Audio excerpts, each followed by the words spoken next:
বারবার মেরে যাবে আর বসে বসে মার খাবে এটা না। নেত্রী হুকুম দেন, হুকুম লাগবে না, হুকুম এখনই দিয়ে দিচ্ছি।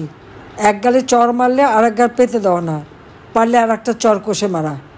কাজে যে আমরা এটা করতে পারবো ওটা করতে পারবো বললে হবে না, এখন থেকে করা শুরু করতে হবে। কবে সময় আসবে সেটা না। হ্যাঁ, আমরা প্রতিশোধ আগে নেইনি।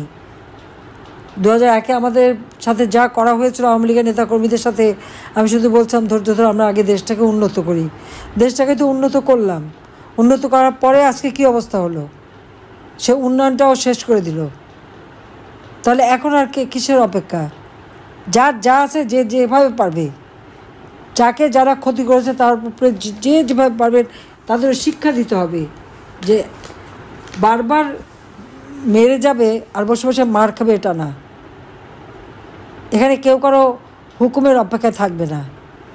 আর দুঃসময়ে যারা কাজ করবে, যে যেখানে কাজ করবে, কোন নেতা কী হুকুম দেবে সেটা না। যারা দুঃসময় কাজ করছে তারাই নেতা, যে যেখানে কাজ করবে সেই নেতৃত্ব দিয়েই কাজ করবে।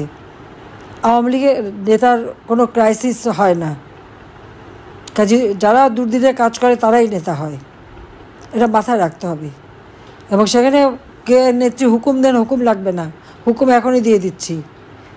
যাদের উপরে আঘাত এসেছে প্রতিঘাত কিভাবে করবেন সেই পথ খুঁজে সেটাই করতে হবে। এখন আর ওই বসে থেকে সহ্য করার সময় না। এক গালে চর মারলে আর এক গাল পেতে দেওয়া না, পারলে আর একটা চর কষে মারা।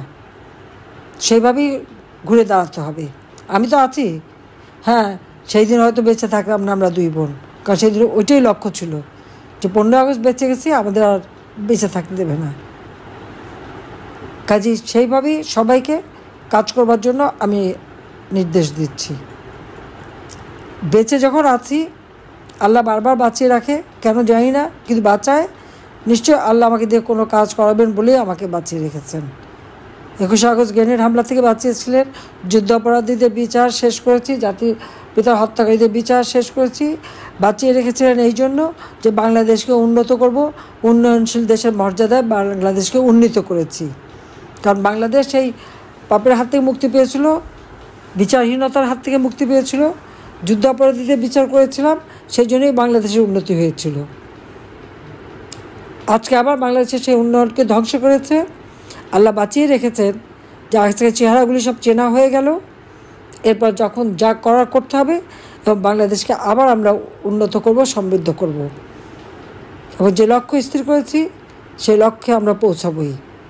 আল্লাহ আমাদের সহায় আছেন, বাংলাদেশের জনগণ আমাদের সহায় আছে। আমি দেশবাসীকে বলবো যে আপনারা ধৈর্য ধরেন এবং যেখানেই অন্যায় দেখবেন সেখানেই প্রতিরোধ গড়ে তুলবেন। সবাই ভালো থাকেন, সুস্থ থাকেন এবং ঐক্যবদ্ধ হয়ে কাজ করেন।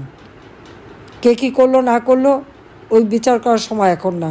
এখন সবাইকে এক হয়ে যার যতটুকু শক্তি আছে তাই দিয়ে প্রতিরোধ গড়ে তুলতে হবে। দেশকে বাঁচাতে হবে, দেশের মানুষকে বাঁচাতে হবে, এই দুর্বৃত্ত পরায়ণ থেকে দেশকে বাঁচাতে হবে, এই জল্লাদের হাত থেকে মানুষকে বাঁচাতে হবে।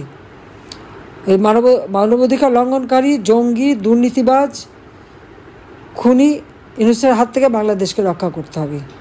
কাজী আজকে সবাইকে এক হয়ে কাজ করার জন্য আমি নির্দেশ দিচ্ছি। সবাই ভালো থাকেন, সুস্থ থাকেন। জয় বাংলা, জয় বঙ্গবন্ধু, বাংলাদেশ চিরজীবী হোক।